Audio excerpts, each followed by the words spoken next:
नमस्कार दोस्तों, मैं प्रदीप दुबे।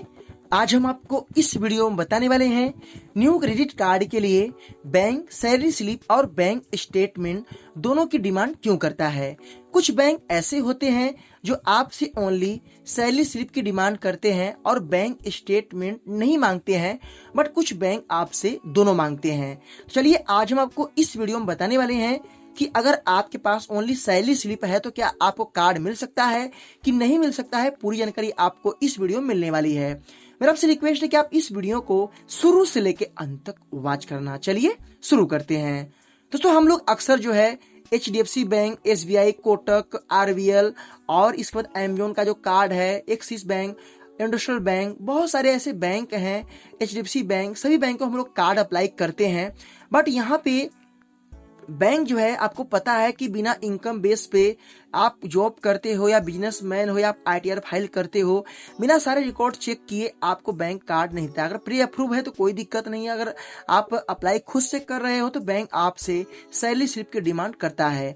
अब यहाँ पे काफी लोग ये सवाल पूछते हैं कि अगर मैं ओनली सैलरी स्लिप दूंगा तो क्या मुझे क्रेडिट कार्ड मिल जाएगा। दोस्तों, मैं आपको बता दूं, जैसे कुछ बैंक ऐसे होते हैं जो ओनली आपको सैलरी बेस पे न्यू क्रेडिट कार्ड दे देते हैं। अब कुछ बैंक ऐसे होते हैं कि आपसे दोनों की डिमांड करते हैं, जैसे कि SBI बैंक हो गया, आपका HDFC बैंक हो गया, आपका कोटक महिंद्रा बैंक हो गया, आपका जो है एक्सिस बैंक हो गया। ये सब बैंक ऐसे हैं जो आपसे दोनों लेंगे। अगर आप अपने सैलरी बेस पे अप्लाई करोगे तो आपसे बोलेंगे आप मुझे सैलरी स्लिप दीजिए और आप मुझे बैंक स्टेटमेंट भी दीजिए।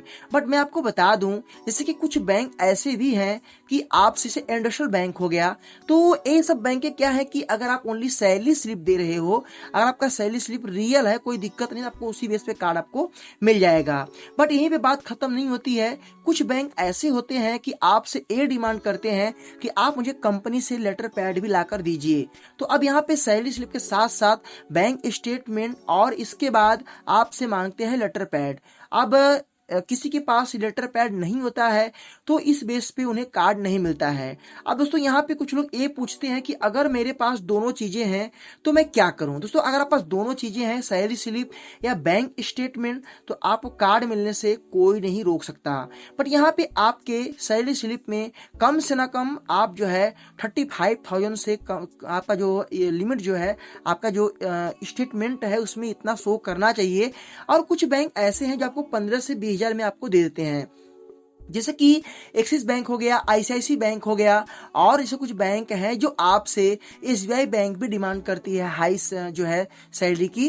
तो इतना आपका होना जरूरी है। अब यहाँ पे कुछ चीजें ऐसी हैं कि कुछ लोग के मन में ये भी सवाल है कि अगर मैं सैलरी स्लिप बना ले रहा हूँ अपने हाथों से तो क्या मुझे मिल जाएगा। तो अगर आप सैलरी स्लिप अच्छे से कोडिंग करके आप बना सकते हैं, अगर आप जो है कुछ नॉलेज आप पास है, तो आप आसानी से तैयार करके कार्ड अप्लाई कर सकते हो। दोस्तों, मैंने आपको एक वीडियो में बताया था कि एक पर्सन को मिला था सैलरी स्लिप बेस पे, उसने सैलरी स्लिप खुद से अपने हाथों बनाया था और बना के उसने अपने कार्ड के लिए अप्लाई किया, उसे कार्ड मिल गया था। उसमें काफी लोगों ने ऑब्जेक्शन किया, ये फ्रॉड है, फेक है।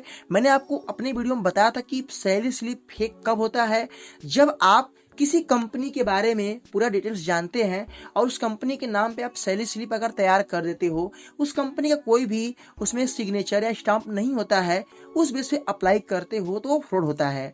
अगर मान लो कोई कंपनी आपकी पहचान का है, कोई बिजनेस कर रहा है, आप उनसे बोल दिए कि आप मुझे अपने नाम से, मैं सैलरी स्लिप आपके नाम से तैयार करूंगा, आपके कंपनी के नाम से, सिर्फ आपका सिग्नेचर और आपका स्टाम्प चाहिए। वेरिफिकेशन के लिए अगर एजेंट आते हैं तो आप सिर्फ बोलना कि मेरा काम करते हैं, तो इस बेस पे कोई फ्रॉड नहीं, कोई 420 नहीं, क्योंकि आप मालिक से परमिशन ले रहे हो।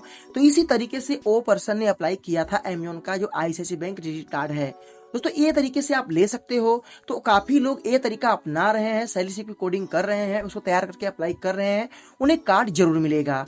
बाकी दोस्तों, ये मैं आपको एक बात क्लियर कर दूं कि अगर आप पास कोई इनकम प्रूफ, कोई ब्यौरा नहीं है, तो आप, कोई आपका पहचान है, रिश्तेदार है या दोस्त फ्रेंड है, आप उससे बात करके आसानी से आप उनसे परमिशन लेके उनके नाम का सैलरी स्लिप तैयार करवा सकते। आपको नहीं अगर आता है, आप किसी भी कंप्यूटर या शॉप पे जाना जहाँ पे आपका जो है कुछ काम होते हैं कंप्यूटर, वहां पे जाके आप बोलोगे कि मुझे एक सैलरी स्लिप तैयार करवाना है, वो आपसे 150 रुपया लेंगे, आपको तैयार करके आसानी से दे देंगे। आपको उस सैलरी स्लिप को PDF फाइल में निकाल लेना है। निकालने के बाद आपको जिससे आपने परमिशन लिया था उसका सिग्नेचर लगेगा और वेरिफिकेशन करने के लिए वहीं पे आएंगे। उनके नाम का आपके अकाउंट में कुछ पैसा भी रिसीव होना जरूरी, हो भी NFT के थ्रू। तो इस तरीके से आप ले सकते हो। कोई फ्रॉड, कोई 420 नहीं है, मैं रियलिटी बता रहा हूं, क्योंकि मैंने आपको भी बताया ना कि फेक कब होता है, जब फेक डॉक्यूमेंट पे आप कोई सामान लेते हो। तो इस तरीके से आपको मिलता है। बाकी इतना आपको बता दूं कि आपके पास अगर कोई इनकम प्रूफ नहीं तो आप ये तरीका अपनाइए। आपको कार्ड जरूर, कि एक कार्ड मिल गया, अगर उसकी लिमिट आपको अगर हाई मिल जाती तो कार्ड टू कार्ड आप जितना कार्ड ले सकते हो। ये है तरीका क्रेडिट कार्ड लेने का। शायद आप मेरे इस वीडियो समझ चुके होंगे। अगर आपको ये वीडियो अच्छी लगी, लाइक करना, शेयर करना, आपके इनमें क्या ख्याल है कमेंट करना। फिर मिलेंगे नए वीडियो के साथ, तब तक के लिए जय हिंद, वंदे मातरम।